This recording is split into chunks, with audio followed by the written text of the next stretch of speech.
வணக்கம்.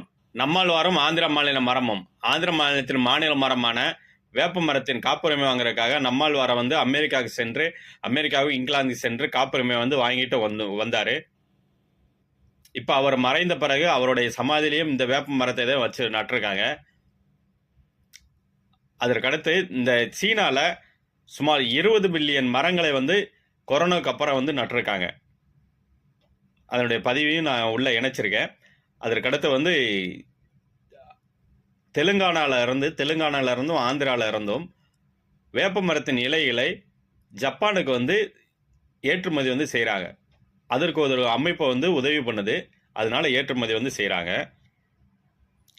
வேப்ப மரத்தின் தினம் சொல்றது ஏப்ரல் 9ஆம் தேதி வேப்ப மரத்தோட தினம்னு கொண்டாடுறோம்.